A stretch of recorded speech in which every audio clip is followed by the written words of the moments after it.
Hello, I'm Regina Anderson. It's nice to meet you, even if it's just by computer.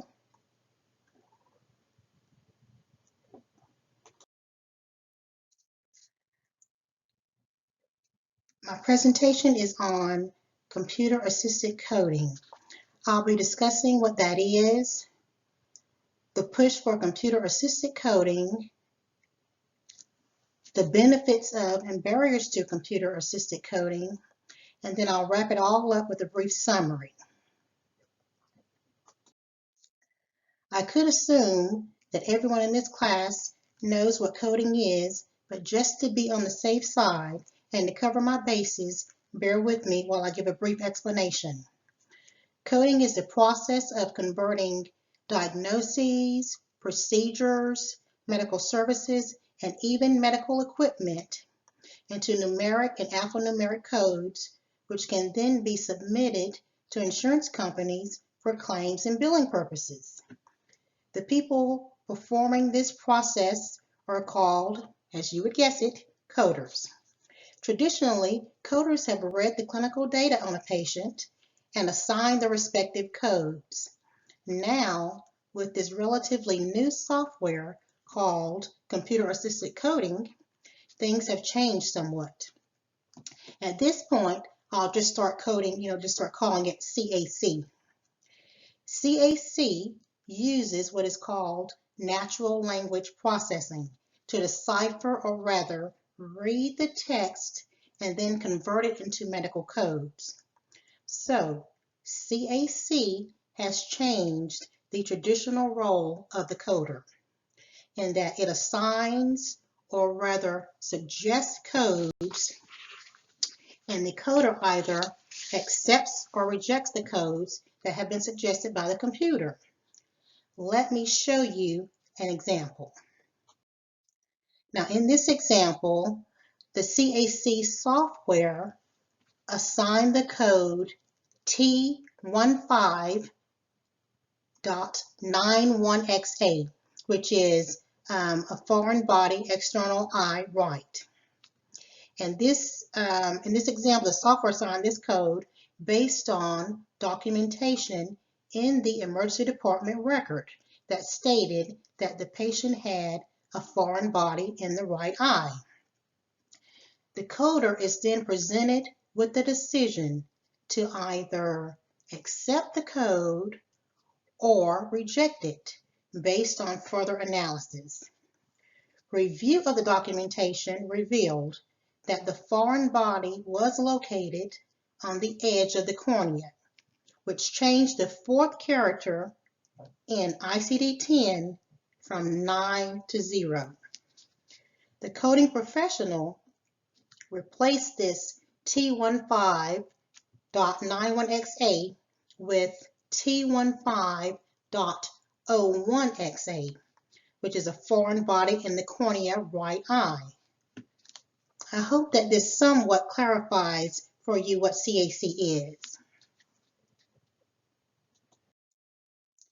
Interest in CAC grew before ICD-10 was implemented because CAC vendors pushed it to HIM professionals as a way to help them get through this ICD-10 crisis. And I say crisis because it was frankly scary to a lot of people. ICD-9, the old way of coding, had been around for over 30 years, and change, as we all know, can be pretty scary and also pretty uncomfortable for a lot. But some of the leading healthcare vendors like 3M, M-Modal, and Optum were pushing it as a way for hospitals to improve their bottom line. The three vendors that I spoke of, they're not the only vendors who were pushing CAC, but amongst these, they were pushing it as a way to speed up the coding process and thus improve coder productivity by reducing error rates and thus improving coder accuracy, and by providing comprehensive code assignments, since all the bases should now be covered with the coder working alongside the computer to assign the codes. And professionals, on the other hand, weren't so thrilled when presented with the idea of CAC. Let me go on to my next slide. They represent one of the barriers to CAC, which is user resistant to change. As I said before, change can be quite scary and awfully uncomfortable for most people, and coders felt that they would be left without jobs, just as medical transcriptionists had been left without jobs when voice technology was introduced. Other barriers to CAC include the cost of the hardware and software. It's new technology that is expensive and not yet tested, so it's a hard sell to hospitals. Also, since the technology is new, there is a lack of industry standards for it. In 2013, 3M, okay, so I'm kind of behind. I'm sorry. I am kind of going a little bit, I've been a little bit behind for you. Also, since the technology is new, there's lack of industry standards for it. In 2013, 3M funded a study on CAC done by AHIMA in conjunction with the Cleveland Clinic. The study found that the use of CAC reduced coding times and improved coder productivity when the coder was paired with and worked alongside the computer. Only time will tell CAC's future, but as long as healthcare is data-driven and the bottom line becomes even more critical, I can't see why CAC wouldn't become the new normal. And the last slide, I'm sorry I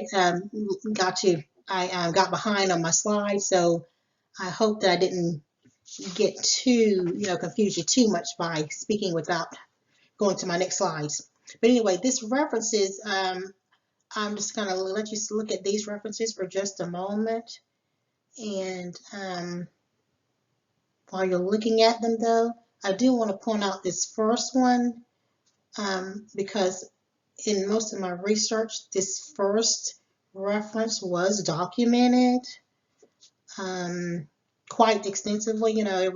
It kept coming up because this really, it is done by HEMA, who also was in part of the study, but it also, just reveals, like I said, the hard facts on CAC. Has quite a lot of information about CAC.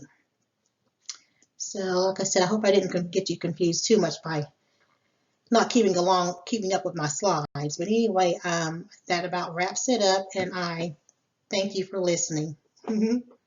Thanks. Bye-bye.